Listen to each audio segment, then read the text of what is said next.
Qu'est-ce que tu peux répondre aux gens qui vont dire, mais cette manifestation, elle n'est pas autorisée, tu dois t'attendre à ce que la police réponde violemment pour disperser les manifestants Manifestation pas autorisée en Suisse, pour moi, ça veut rien dire parce que en vertu du droit international, on a le droit de manifester, que la manifestation soit autorisée ou non.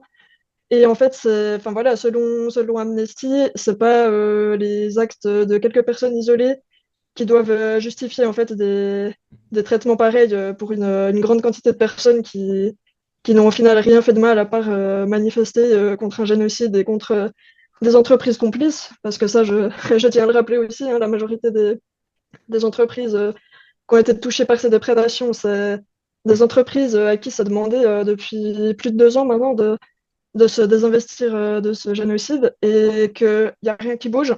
C'est que pour moi, c'est vraiment important en fait d'avoir un peu de reconnaissance pour le Black Bloc et d'arrêter de leur chier dessus en fait, parce que ces personnes, si ces personnes ne m'avaient pas protégé, c'est vraiment, je sais pas dans quel état je serais maintenant. J'ai déjà un doigt cassé malgré tout l'équipement de protection que j'avais. J'étais quand même assez bien équipé.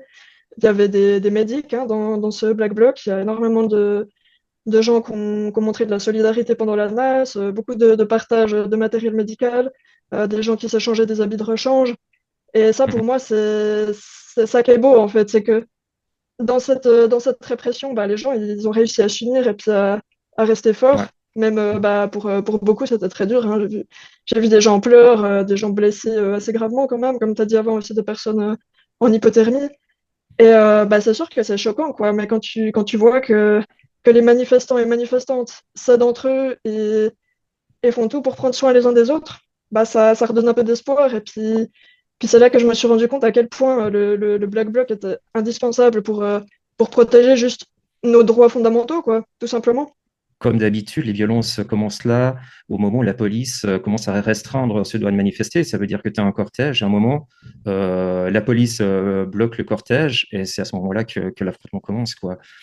Et je dois dire que j'ai quand même été assez surpris la radio libre sur Teikos l'autre jour, là, il y a une dizaine de jours, d'entendre tous ces témoignages. Honnêtement, je n'avais pas réalisé un peu le trauma que ça a été pour beaucoup de gens qui étaient là, parce qu'évidemment, c'est des gens qui se retrouvent Ouais. là pour la première fois, hein, qui se retrouvent dans cette nasse tout devant, qui étaient peut-être même, alors beaucoup pour la première fois devant, mais même première fois en Oui, manifestation peut-être. Et oui. c'est un choc énorme de descendre dans la rue pour dénoncer un génocide et à la fin te prendre des balles à caoutchouc, quoi, ou des coups de matraque. Merci beaucoup, c'était très cool.